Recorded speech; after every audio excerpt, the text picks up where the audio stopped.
बिस्मिल्लाहिर्रहमानिर्रहीम। Doctor Asim Maqsood Bhatt, founder president राबेदीन community awareness program. आज एक प्रोग्राम जो कि हम पिछले दिनों में कर रहे थे, उसी का तसलसल आपके सामने पेश कर रहे हैं। नाज़रीन, हम बात कर रहे थे मिजाज की, रवैयों की, बिलीव्स की।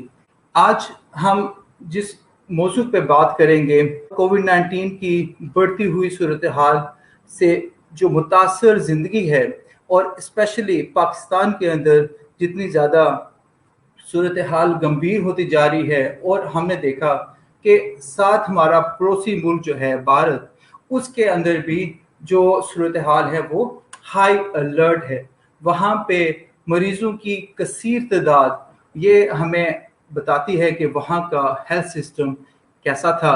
और हम जब अपने हेल्थ सिस्टम की तरफ देखते हैं तो कुछ हमें फ़ख्र महसूस होता है, और कुछ हम अल्लाह के शुक्रगुजार होते हैं कि हम इतने ज़्यादा क्राइसिस के से मुतासर नहीं हो रहे।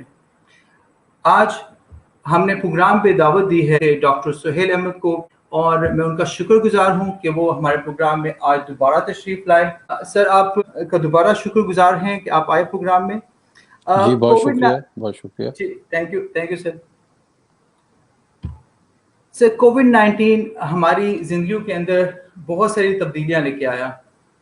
आप क्या समझते हैं कि क्या इसके असरात हमारी जिंदगियों पे पड़े हैं? शुक्रिया डॉक्टर आसिफ। असल में ये एक बहुत बड़ा कंसर्न बनता चला जा रहा है कि हम सब ये समझ रहे थे कि ये जो कोविड-19 है, जिसको 2019 के हिसाब से 19 का नाम दिया गया, अब ये जी सर। कोविड-21 में दाखिल हो चुका है। मतलब कहने का मतलब ये है कि ये साल ब साल चलने वाली कहानी लग रही है। और सबसे बड़ा कंसर्न अब ये है कि इसकी वजह से जो लोगों के साइको सोशल कंसर्न्स हैं, अब वो बहुत ज़्यादा उभरना शुरू हो गए हैं। लाइक सेल्फ आइसोलेशन है, लोगों का रोज़गार का मसला बना हुआ है, फिर इसके अलावा एंग्जाइटी है, डिप्रेशन है, नींद की कमी होती जा रही है, हमारे रवैये बदलते जा रहे हैं, हमारे मिजाज बदलते जा रहे हैं। और यहाँ तक कि अब डब्ल्यूएचओ की 2020 की जो कुछ रिपोर्ट्स हैं, उसमें लोग सुइसाइडल टेंडेंसीज तक पहुँचने लग गए हैं बिकॉज ऑफ दिस पैंडेमिक। तो ओहो। आप इससे अंदाज़ा लगा सकते हैं कि और फिर ये लॉकडाउन्स हैं पूरी दुनिया में, और जिसकी वजह से आपको पता है कि फ़्लाइट्स बंद हैं, लोग घरों में रह रहे हैं। यस। इवन अब तो इंटरसिटी ट्रांसपोर्ट भी बंद होने जा रही है, और कंटिन्यूस लॉकडाउन की वजह से आपने ऐसी रिपोर्ट सामने आ रही हैं कि घरेलू तशद्दुद में इजाफा होना शुरू हो गया है। और इसके अलावा फ्रस्ट्रेशन बहुत डेवलप हो यस यस, और कोई एस्केप नहीं है लोगों के पास ना। और ऐसे फिर ही। इसके अलावा जिस बंदे को कोविड हो जाता है उसके लिए एक डिस्क्रिमिनेशन है, एक स्टिग्मा है, और ये सारी चीज़ें भी एक सोर्स ऑफ डिस्ट्रेस हैं। तो और इसके अलावा अगर कोई ऑलरेडी एग्जिस्टिंग साइकोलॉजिकल या मेंटल डिसऑर्डर्स हैं, तो वो इसमें वर्स हो गए हैं, क्योंकि मेडिकल हेल्प जो है वो इतनी फरावानी से अब दस्तयाब नहीं है। पहले होता था कि एक सेकंड में उठे और गए डॉक्टर को जाके चेक करवा लिए। अब डॉक्टर्स रिलक्टेंट हैं, ओवर बर्डनड हैं, हॉस्पिटल्स में रश ज़्यादा है, बेड्स नहीं हैं। पेशेंट अगर एक कोविड का है घर में, उसको किस्सा मैनेज करना है, और खुदा न खास्ता जब उसकी डेथ हो जाती है तो उसकी तदफीन के मराहिल, और फिर यहाँ तक कि एक दूसरे को मिलकर दिलासा तक नहीं दिया जा सकता। तो ये सारी चीज़ें मिलकर बहुत ज़्यादा फ्रस्ट्रेशन को जन्म दे रही हैं, और इससे एक ना ख़त्म होने वाला एक एलिमेंट्स का तूफ़ान जो है, मैं जिसे समझ रहा हूँ, आने वाला है, जो साइकोलॉजिकल एलिमेंट्स का नाम जिसे मैं दूंगा। और वो अब आहिस्ता आहिस्ता, जिस तरह मैंने बताया कि रिपोर्ट्स आना शुरू हो गई हैं इंडिया में। आपने बात की अभी, इंडियन साइकेट्रिक जो सोसाइटी है, जी जी। उसने पहली जो वेव थी उसमें ये बताया था कि 20% जो हैं केसेस जो हैं वो बढ़ गए हैं। नाउ यू कैन इमेजिन कि अब जो जिस वेव से इंडिया गुजर रहा है इस वक्त, हिंदुस्तान में जो हालात हैं, जो डेली के सही। लाखों के हिसाब से पेशेंट्स आ रहे हैं, तो ये फिगर कहाँ पर जा रहा होगा। मुझे इसका इसलिए भी अंदाज़ा है कि मैं अपने यूट्यूब चैनल पर जो वीडियोस बनाता हूँ, तो उस पर इन दिनों इंडियन विजिटर्स जो है ना, उस चैनल को बहुत ज़्यादा विजिट कर रहे हैं, और बहुत ज़्यादा उस चैनल देखा जा रहा है इंडिया में। क्योंकि वजह यही है कि उनका हेल्थ सिस्टम जो है वो ओवर बर्डनड हो चुका है, and they are asking overburden. Common and simple questions कि एक डॉक्टर मुयस्सर है, चलो हम इसकी वीडियो के नीचे ये कमेंट डाल दें तो शायद हमें उसका कोई जवाब मिल जाए। तो एक बहुत ज़्यादा जिसे कहना चाहिए ना, ऐसी सूरत हाल है जिसको हम अल्फाज में बयान नहीं कर सकते, और इसका लोगों की सोशल लाइफ पर, लोगों की फाइनेंशियल लाइफ पर और साइकोलॉजिकल लाइफ पर बहुत ज़्यादा इम्पैक्ट पड़ा है, बहुत ज़्यादा। सही। तो लेकिन हम ये देखते हैं कि जब भी कोई मरीज वो एक डॉक्टर को कांटेक्ट करता है और डॉक्टर हजरात भी जो है वो उसको मेडिसिन और बाकी चीज़ें मुहैया करते हैं, लेकिन आप क्या समझते हैं कि मेडिसिन ही देना काफ़ी है या इसके अलावा भी कोई ऐसा रोल है जो डॉक्टर्स को प्ले करना चाहिए? इसके लिए मजीद हमने गुफ्तगू करने के लिए अपने प्रोग्राम में दावत दी है मैम हीरा शेख को, जो कि क्लिनिकल साइकोलॉजिस्ट हैं और माहिर नफ्सियात हैं। प्रीवियसली हम इनके साथ कोविड-19 के ऊपर मिजाज और रवैयों के ऊपर बात कर रहे थे और इसको समझने की कोशिश कर रहे थे कि अभी तक जो हमारा मिजाज है वो वैसा ही है जैसा कि कोविड-19 के बगैर ज़िंदगी गुजार रहे हों, और सारी वर्ल्ड जो है वो इससे बड़ी हैरानी से देख रही है कि हम एक तरफ जो एसओपीज़ की बात करते हैं और दूसरी तरफ जब हम पाकिस्तान को देखते हैं तो यहाँ पे टोटल ही डिफरेंट अदाद शुमार हैं, मुख्तलिफ एक सिनेरियो है जो कि हमें देखने को मिलता है। तो मैम हीरा आपसे मेरा सवाल कि जो मरीज़ है कोविड-19 का, इस के अंदर जो हमारे फैमिली फिजिशियंस हैं, जो हमारे डॉक्टर्स हैं, वो इस स्ट्रेस को कैसे मैनेज कर सकते हैं? इसमें काउंसलिंग का क्या रोल है? Thank you so much doctor Asif, आपने मुझे दोबारा इनवाइट किया अपने शो में। एक्चुअली बात ये है कि हम लोग अभी तक हमारी जो सिचुएशन है वो ये है कि हमने उस तरह से कोविड को अंडरस्टैंड नहीं किया कि ये पेंडेमिक है, ये कैसे स्प्रेड होती है। बाकी कल्चर्स में भी, बाकी कंट्रीज में भी हमने ये ट्रेंड देखा, लेकिन वहाँ पे फिर भी काफ़ी हद तक इस चीज़ की एक्सेप्टेबिलिटी आ चुकी है। हमारे यहाँ अभी तक हम डिनाइल के फेज में है, क्योंकि हम अपने आप को स्ट्रेस से बचाना चाहते हैं, जो हमें ये लगता है कि कोविड, क्योंकि हमें बैक ऑफ द माइंड, हमारे माइंड में आइडिया है कि ये कैसे हमारी लाइफ को अफेक्ट कर रहा है, लेकिन क्योंकि हम स्ट्रेस नहीं लेना चाह रहे, हम डिनाइल की स्टेट में रहना चाह रहे हैं ताकि हम उस एंग्जाइटी से अपने आप को दूर कर सकें। तो ये सिचुएशन है कि हम अभी तक इस चीज़ को एक्सेप्ट ही नहीं कर पाए। इसमें रोल जो है वो साइकोलॉजिस्ट भी प्ले कर सकते हैं और फिजिशियंस भी प्ले कर सकते हैं। वो ऐसे प्ले कर सकते हैं कि अगर लेट सपोज उनके पास कोई कुछ ऐसे पेशेंट्स हैं जो कि ऑलरेडी किसी मेंटल हेल्थ कंडीशन के साथ उनके पास आते हैं, ऑब्वियसली उनकी मेंटल हेल्थ जो है वो कोविड की पेंडेमिक के बाद ज़्यादा बुरी हालत हो जाती है, क्योंकि जो उनके सिम्टम्स होते हैं वो पहले की निस्बत बढ़ जाते हैं, जो उनके फियर्स हैं वो पहले की निस्बत बढ़ जाते हैं। तो उसमें फिजिशियंस ये किरदार अदा कर सकते हैं कि वो काउंसलिंग प्रोवाइड कर सकते हैं। साइकोलॉजिस्ट भी इसमें ये रोल प्ले कर सकते हैं कि वो काउंसलिंग और इनसाइट प्रोवाइड करें। जिन लोगों को एंग्जाइटी के इश्यूज हैं वो उनके साथ ये ऐसे काम कर सकते हैं कि उनको इस चीज़ की कंप्लीट इनसाइट प्रोवाइड की जाए कि ये डिजीज़ कैसे इफेक्ट करती है और कैसे स्ट्रेस उनकी इस बीमारी को बढ़ाएगा। जो एंग्जाइटी के सिम्टम्स हैं उनको कैसे इंक्रीज करेगा, बजाय स्ट्रेस से उनका कुछ भला तो नहीं हो सकेगा, बल्कि उल्टा ये होगा कि स्ट्रेस की वजह से जो उनके कोविड के सिम्टम्स हैं वो बढ़ जाते हैं। जैसे अगर आपको चेस्ट पेन है तो अगर आप स्ट्रेस लेते हैं तो ऑब्वियसली आप असर पड़ता है और वो चेस्ट पेन बढ़ जाता है। जो ब्रेथलेसनेस है या शॉर्टनेस ऑफ ब्रेथ है, ये एंग्जाइटी में भी बढ़ती है। तो जब एक ऑलरेडी कोविड पेशेंट है तो उसकी जब पहले ही ब्रीदिंग के इश्यूज चल रहे हैं और वो स्ट्रेस ले रहा है, तो ये इश्यूज हैं वो बढ़ने शुरू हो जाते हैं। तो उसमें ये प्रैक्टिसेस सिखाई जा सकती हैं पेशेंट्स को कि कैसे अपनी एंग्जाइटी को कंट्रोल किया जा सकता है, कैसे अपनी वरी को कंट्रोल किया जा सकता है। उसके लिए कुछ टेक्निक्स होती हैं जो कि साइकोलॉजिस्ट रेकमेंड करते हैं कि आप अपने पेशेंट को ये सिखाते हैं कि जिस टाइम आपको ऐसे स्ट्रेस की सिचुएशन का सामना करना पड़ा है या आपको एक परेशानी की कैफियत आ गई है, आपकी हार्ट भी तेज हो गई है, आपको महसूस हो रहा है कि आपके चेस्ट पे बोझ पड़ रहा है, आपकी ब्रीदिंग खराब हो रही है, इस सिचुएशन में आप ये कर सकते हैं कि आप बजाय उसको फाइट करने के बजाय आप मजीद पैनिक होने के, आगे पीछे मूव करने के, आप जिस सिचुएशन में हैं वहीं पे बैठ जाएं। अपने आप को ये रिमाइंडर दें कि अगर मैं एक पुरसकून कैफियत में आने की कोशिश करूंगा तो ये इससे मेरी सिचुएशन इम्प्रूव होगी, बेहतरी की तरफ जाएगी। फिर ये है कि डीप ब्रीदिंग की जो एक्सरसाइजेज होती हैं जो कि बहुत कॉमन है, फिजिशियन को भी मालूम होती हैं, साइकोलॉजिस्ट को भी मालूम होती हैं, वो ब्रीदिंग की एक्सरसाइज कर सकते हैं। जिस सिचुएशन में प्रेजेंट है उसको ऑब्जर्व करने की, उसको एक्सपीरियंस करने की, उसको फील करने की कोशिश कर सकते हैं, अपनी सेंसेस को एक नॉर्मल स्टेट में लाने के लिए कुछ ऐसे इमेजेस जो आपके लिए बड़े पुरसकून हो, कौन सी ऐसी एक्सरसाइजेज हैं, कुछ हमारे साथ शेयर कीजिएगा ताकि हमारे जो फैमिली फिजिशियंस हैं, जो हमारे जी जी डॉक्टर हज़रात इस वीडियो को अभी देख रहे हैं या बाद में देखेंगे, हम्म, वो उससे मुस्तफीद हो सकें और वो अपने पेशेंट की एंग्जाइटी को रिड्यूस करने में वो एक्सरसाइजेज उनके मावन साबित हों। तो कुछ जी। इसके हवाले से शेयर उसमें करें। सबसे पहली चीज ये होती है कि डीप ब्रीदिंग एक्सरसाइजेज जो होती हैं कि आप जिस जगह पे मौजूद हैं आप वहाँ पे बैठ जाएं, एक रिलैक्सिंग हम्म, पोजीशन में आ जाएं, अपने नाक के जरिए से सांस अंदर की तरफ लें और अपने मुंह के जरिए सांस को खारिज करें, कुछ जी। गैप्स के साथ, कुछ रिलैक्सिंग सिचुएशन में ला के अपने आप को। ठीक है। इसके अलावा ये हो सकता है कि आप अगर थोड़ी सी भी मतलब आप बहुत ज्यादा पैनिक में नहीं है और थोड़ी सी वरी आपकी सिर्फ बढ़ रही है, उस सिचुएशन में हम्म, आप ये कर सकते हैं कि आप कोई ऐसी एक्टिविटी जो आपके लिए सूदिंग हो, यानी हर इंसान को मालूम होता है ना कि कुछ ऐसी एक्टिविटीज हैं जिनसे वो रिलैक्स महसूस करता है।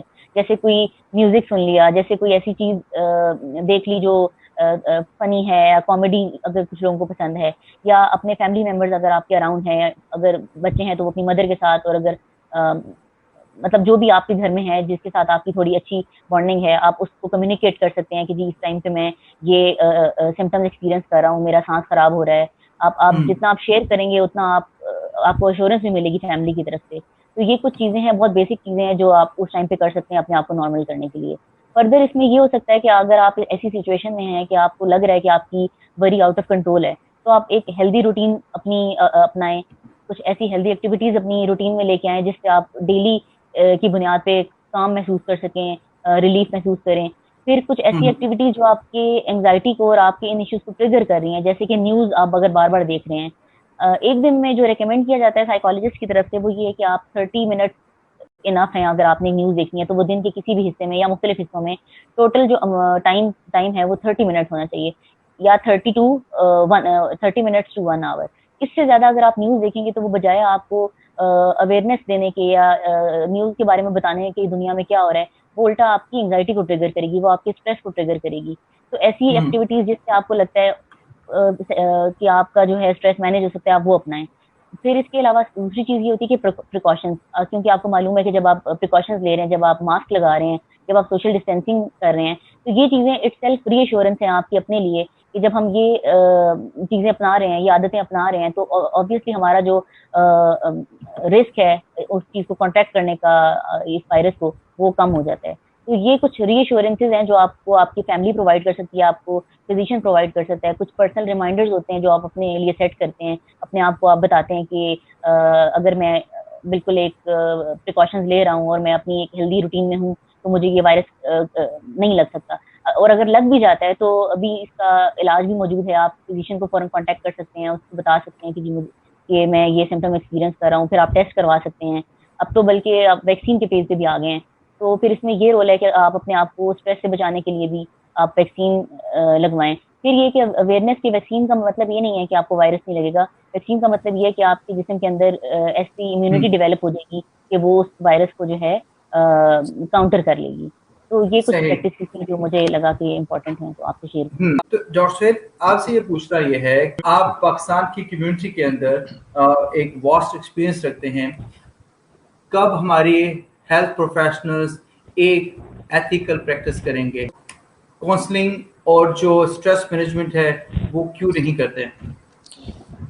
डॉक्टर आसिफ, ये बहुत बहुत वसी टॉपिक है एथिकल प्रैक्टिस के हवाले से, और उस पर हम पहले भी बात कर चुके हैं। इस वक्त कोविड के हवाले से मैं सिर्फ ये कहना चाहूँगा कि इस सर, वक्त हम जो काउंसलिंग तक रहे हैं, लाइक जी हम जी उसको जी जी कंसर्न करें काउंसलिंग के ऊपर और अब काउंसलिंग मोटिवेशन के के हवाले ऊपर। से ये है कि जहाँ तक मेरा ज़ाती ख्याल है कि अगर एक फिजिशियन अपने पेशेंट्स की कंफ्यूजन को दूर करने में कामयाब हो जाए, क्योंकि लोग कंफ्यूज्ड हैं, क्योंकि उनके पास हम्म, नॉलेज इस वक्त हर तरफ से फेसबुक पे, व्हाट्सएप पे, ट्विटर पे, यूट्यूब भरा हुआ है, और आप हर वक्त से बम्बार्डमेंट ऑफ नॉलेज हो रही है हमारे ऊपर।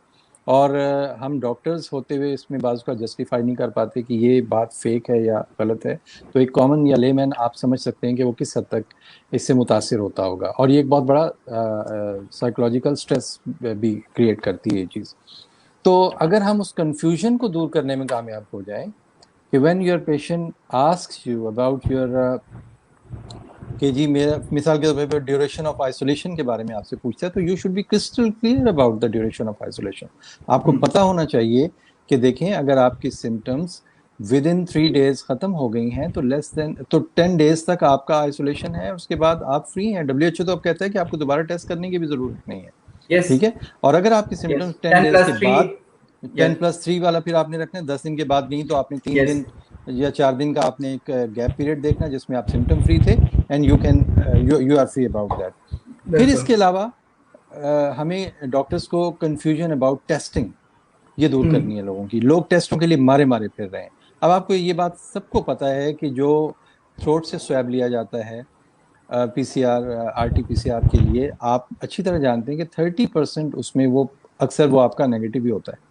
ठीक है। Yes. मैं अपनी मिसाल दूंगा कि मुझे 19 days का सीवियर कोविड हुआ, बट मेरा पहला टेस्ट जो था वो नेगेटिव था। Yes, वो हालांकि नेगेटिव मुझे था, बिल्कुल। सिम्टम स्टार्ट हुए मुझे 3 दिन हो चुके थे, लेकिन चूंकि मैं डॉक्टर था मुझे मालूम था कि ये कोविड है, मैंने इस बात पे यकीन नहीं किया, और आफ्टर 2-3 days जब मैंने रिपीट किया तो वो हो गया। तो आपको टेस्टिंग के हवाले से लोगों को ये बताना है कि देखो भाई, इस वक्त हर बुखार को जो विद राइगर्स आपको आ रहा है, जिसके साथ आपको कफ है या जिसके साथ टेस्ट का मसला या जिसमें आपको स्मेल का मसला इन सम केसेस बन जाता है, और इसमें आपको सर्दी लग रही है जिसमें बॉडी एक्स एंड पेन्स हो रहे हैं, तो भाई आप इसको कोविड समझें। आपका टेस्ट पॉजिटिव आता है नेगेटिव आता है, आपको इससे कंसर्न नहीं होना चाहिए, और ना ही आप इस टेस्ट के लिए मारे मारे फिरें। इजीली अवेलेबल है, गवर्नमेंट लेवल पे जाएं करवा लें, वो एक एड ऑन आपके लिए, डॉक्टर के लिए आसानी हो जाती है कि फिर वो फर्दर उसको लेके आगे चल सकता है। तो आप लोगों को टेस्ट के बारे में उनकी कंफ्यूजन दूर करें कि इफ एक डॉक्टर असेस कर रहा है कि आपको ये चीज, मुझे लग रहा है कि आपको कोविड है, वो कहते हैं डॉक्टर साहब ये टाइफाइड क्यों नहीं हो सकता, तो मैं कहता हूँ देखें, मान लिया कि ये टाइफाइड है, और मैं अगर आपको ये बताऊं कि टाइफाइड और कोविड नमूनिया के लिए तकरीबन ट्रीटमेंट एक जैसी है, तो आपको इससे कोई मसला है? यस, तो वो जो आपने बात की ना कि डेफिनेटली, जी, तो आप पेशेंट को कन्विंस कर सकते हैं, लेकिन पेशेंट को आपने डिस्करेज इस बारे में करना है कि वो खुद से मेडिकल स्टोर पे ना जाए, खुद से जाकर वो ये ना कहे कि मुझे कोरोना की दवाइयां दे दो। और कोरोना की दवाइयों का एक लंबा चौड़ा नुस्खा है जिसमें एजिथ्रोमाइसिन और 3rd जनरेशन सेफ्लोस्पोरिन, और अब तो जो मल्टीविटामिन और कुछ ब्रांडेड अवेलेबल है, उसके अलावा भी ऐसे ऐसे मार्केट में ब्रांड्स आ चुके हैं जिनको आप जानते भी नहीं है, जिसके ऊपर लिखा हुआ vitamin C with zinc, vitamin C with vitamin D, मतलब इस तरह की कॉम्बिनेशन मिल रहे हैं। तो आप लोगों को दुरुस्त गाइड करें कि देखें, आप डॉक्टर से मशवरा लेकर आप ये ट्रीटमेंट इस्तेमाल करें। तीसरे नंबर पे आ जाता है कि जो पेशेंट की अपनी हेल्थ के बारे में कंसर्न है और अपनी फैमिली के बारे में आपने उसको बताना है। आप उसे बताएंगे जब वो प्रॉपर अपनी टेक्निक्स इस्तेमाल करेगा आइसोलेशन की, तो ऑब्वियसली उसको इस चीज़ से अपनी फैमिली को बचाने में वो कामयाब हो जाएगा। फिर उसको ये बताना है कि कोई स्टिग्मा नहीं है, ये दुनिया भर के लोग इससे मुतासिर हो रहे हैं, और इसमें जो आपको स्ट्रेस आने वाला है ये एक नेचुरल चीज़ है, लेकिन इस स्ट्रेस को आपने अपने ऊपर तारी नहीं होने देना, ताकि आप एक केयर गिवर के तौर पर हेल्दी रह सकें और बाकी लोगों को भी बचा सकें। अगर एक केयर गिवर ही बीमार हो जाएगा या वो मेंटली इतना एग्जॉस्ट हो जाएगा, तो वो दूसरों की केयर कैसे कर सकेगा। और उसमें आखिरी बात ये है कि जो लोनलीनेस की फीलिंग्स हैं और जो एंजाइटी रिलेटेड इश्यूज हैं, उसको आपने हर सूरत में काउंसलिंग के जरिए भी, और अगर जहाँ ज़रूरत पड़े आप वहाँ मेडिकेशन के इस्तेमाल से भी पेशेंट को दुरुस्त रख सकते हैं। तो ये कुछ चीज़ें ऐसी हैं जो कि डॉक्टर्स को हर सूरत में अपने पेशेंट को डिलीवर करनी चाहिए, क्योंकि ये वो वक्त है कि जब शायद दुनिया में आपको इससे ज़्यादा कोई मौका नहीं मिलेगा अपने दूसरे भाइयों की बहनों की मदद करने का, क्योंकि ये वो वक्त है कि people need you and you have to deliver. आप अपने कॉन्टैक्ट नंबर्स, अपने व्हाट्सएप के जरिए मरीजों से बहरहाल इन कांटेक्ट रहें, क्योंकि पेशेंट उस वक्त बहुत ज़्यादा शिकार हो जाता है मायूसी का, जब उसे दरवाज़ा बंद मिलता है और बरसों से वो आपको चेक करवा रहा था, लेकिन अब आप भी उसकी अगर हेल्प नहीं करेंगे तो फिर उसकी हेल्प कौन करेगा। तो मजबूरन फिर लोग इस वजह से दूसरी तरफ निकल जाते हैं, और फिर बाज़ लोग तो ये कहते पाए जाते हैं कि ये सब बकवास है। आपने भी देखा होगा यूके में एक बहुत बड़ा प्रोटेस्ट हुआ है, और लोगों ने कहा जी कि हमें ताज़ा हवा चाहिए, बस हमें कुछ नहीं पता, और वो निकल आए हैं और रैलियां निकाल ली उन्होंने। और यूके जैसे कंट्री में भी गवर्नमेंट को ये मुश्किल पेश आ रही है कि लोगों को किस तरह कंट्रोल किया जाए। तो एक बहुत बड़ा मसला है, बहुत बड़ा चैलेंज है डॉक्टर्स कम्युनिटी के लिए। मेरा ज़ाती ख्याल ये है कि डॉक्टर्स अब तक बहुत अच्छे तरीके से इससे नबर्द आजमा है, फ्रंट लाइन वर्कर्स हैं, बस स्टिल हमें अभी बहुत काम करना है इस वायरस के हवाले से और अपने पेशेंट्स के हवाले से।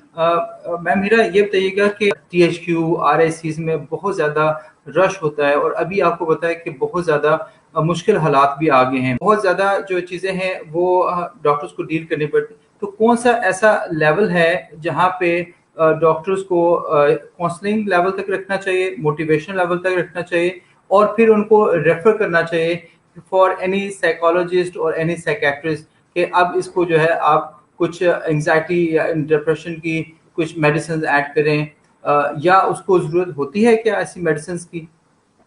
जी, उसमें ये होता है कि आपने सिवेरिटी देखी होती है कि क्या कितनी सिवेरिटी है उसके सिम्पटम्स की। जैसे कि अगर सिवेरिटी एक नॉर्मल लेवल का स्ट्रेस जिसको भी कोविड है या जो भी ऐसी सिचुएशन को फेस कर रहा है, वो नॉर्मल लेवल का स्ट्रेस ज़रूर होगा। कोविड के स्टार्ट में स्पेशली ज़रूर, वो सिम्पटम्स उसके इंक्रीज़ किए जा रहे हैं, उसकी स्लीप डिस्टर्ब्ड है, उसकी जो स्ट्रेस है वो इतना ज़्यादा उससे इफ़ेक्ट कर रहा है कि उसकी फिज़िकल हेल्थ मुतासिर होना शुरू हो गई है। उस सिचुएशन में एक जो फिजिशियन है उसको चाहिए कि वो साइकियाट्रिस्ट को रेफर कर दे या साइकोलॉजिस्ट को रेफर कर दे फॉर काउंसलिंग। उसमें सिम्पटम्स की सिवेरिटी का एक फिजिशियन को बड़े अच्छे तरीके से आइडिया होता है कि ये आया कोविड की वजह से है या इसके स्ट्रेस की वजह से है। उसमें फिर यही होता है कि जो चेस्ट पेन है या चेस्ट रिलेटेड जो आपको सिम्पटम्स आ रहे हैं वो कोविड में जो है वो कंसिस्टेंट रहते हैं, लेकिन जो स्ट्रेस होता है या एंग्जाइटी या पैनिक अटैक का अगर इशू है तो उसमें वो 5 to 10 मिनट रहेगा और बहुत सिवियर होगा और फिर उसकी इंटेंसिटी कम हो जाएगी। और जब भी परेशानी की बात सोची जाएगी या कोई ऐसी सिचुएशन कि मैं मर जाऊंगा या मेरी फैमिली को कुछ हो जाएगा या मेरी फैमिली को कौन संभालेगा, जब इस किस्म के ख्यालात माइंड में आते हैं तो वो आपका स्ट्रेस जो है वो इंक्रीज होना शुरू हो जाता है और वो फिर इतने लेवल का इंक्रीज होता है कि आप पूरे एक पैनिक की कैफियत, आपके हाथ कांपना शुरू हो जाएंगे, आपको ठंडे पसीने आना शुरू हो जाएंगे, आप पूरे एक उस पैनिक की जो सिचुएशन है उसको आप 20 मिनट तक एक्सपीरियंस करेंगे या 20 to 30 मिनट। तो उस सिचुएशन में फिर जब आप एक फिजिशियन एक पेशेंट से हिस्ट्री ले रहा होता है उसके इन सिम्टम्स की और उसको ये आइडिया हो जाए कि ये स्ट्रेस इसका आउट ऑफ कंट्रोल है, सीवरी आउट ऑफ कंट्रोल है और इसके बस में ये बात नहीं रही, तो वो साइकोलॉजिस्ट या साइकियाट्रिस्ट को फॉर मेडिकेशन रेकमेंड कर सकता है। Thank you so much. Thank you doctor Sohail और थैंक यू मैम हिरा, आपका प्रोग्राम में आने का बहुत बहुत शुक्रिया। नेक्स्ट प्रोग्राम में डॉक्टर सोहेल को दावत देंगे वैक्सीन के ऊपर और वैक्सीन को जानेंगे और वैक्सीन किस मराहिल से हमें गुजरती है और क्या क्या फ़वाइद हैं वैक्सीन के हवाले से। तो थैंक यू आप दोनों का, आप प्रोग्राम में तशरीफ लाएं। Thank you so much. Thank you so much. Thank you so much. जी नाज़रीन, तो आज हमने मुख्तसर सा प्रोग्राम किया है काउंसलिंग और मोटिवेशन के हवाले से। तो आपने समझा होगा कि रोल कितना बेहतर है कि अगर आप मरीज़ को साथ में कुछ अवेयरनेस करें, कुछ आगाही उसको दें और उसको ये समझाने की कोशिश करें कि किस अलामात से वो गुज़र रहा है और उसको मज़ीद कितनी जो है वो इलाज की ज़रूरत है और किस किस मराहिल से वहाँ पे उसको दुचार होना पड़ सकता है और उसके लिए वहाँ पे वो कितने चीज़ों से हमकिनार होगा और कहाँ पे साइकोलॉजिस्ट की ज़रूरत पड़ सकती है, कहाँ पे उसको फैमिली फिजिशियन को तलब करना चाहिए। लेकिन उसको आपने ये समझाने की कोशिश करनी है कि वो अपने आप को जो SOPs हैं, जो उसकी जो ट्रीटमेंट है उसको एंकर करे, उसके ऊपर मुख्तलिफ राह से अपनी तबीयत को डिस्टर्ब ना करे और मुख्तलिफ ऐसी तजावीज़ जो मैम हिरा ने दी हैं और डॉक्टर सोहेल ने दी हैं जो कि एक मरीज़ को उस एंग्जाइटी से बचा सकती हैं और मुख्तलिफ अद्विया का जो बेधड़क इस्तेमाल है उसके जो नुकसानात उस मरीज़ को हो सकते हैं उससे बचा सकती हैं। तो हमने अपने पाकिस्तान को, अपने मरीज़ों को बेहतर इलाज के मौके पेश करने हैं। Thank you all for your beautiful comments और मैं उन कमेंट्स को शेयर कर देता हूँ। आपने हमारे प्रोग्राम को पिज़राई बख्शते हैं और उसको पसंद करते हैं और मज़ीद हमें सजेस्ट करें कौन कौन से टॉपिक्स हम आपके सामने पेश कर सकते हैं। मंजर अब्बास, आपका जो सवाल है वो इंशाल्लाह हम नेक्स्ट प्रोग्राम में इसको एड्रेस करेंगे।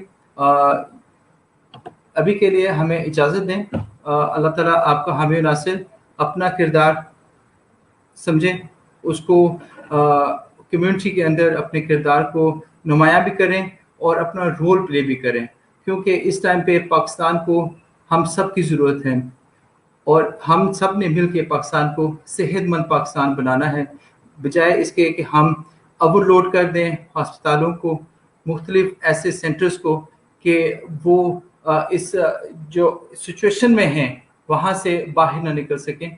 हमने ऐसा नहीं करना, हमने इस बीमारी को भी समझना है और इसमें अपना किरदार भी अदा करना है। और जो अगर कोई इसके बारे में ऐसी आपके पास इंफॉर्मेशन आती है, काइंडली वो मुस्तनद डॉक्टर के पास जाएं और उससे करेक्ट करें। ओके, मोहम्मद यूनुस साहब। ओके, मोहम्मद यूनुस, इंशाल्लाह हम आपके और जो बाकी हमारे कोलीग्स हैं उनकी जो वैक्सीन के सवालात हैं वो इंशाल्लाह हम नेक्स्ट प्रोग्राम में जो है वो एड्रेस करेंगे।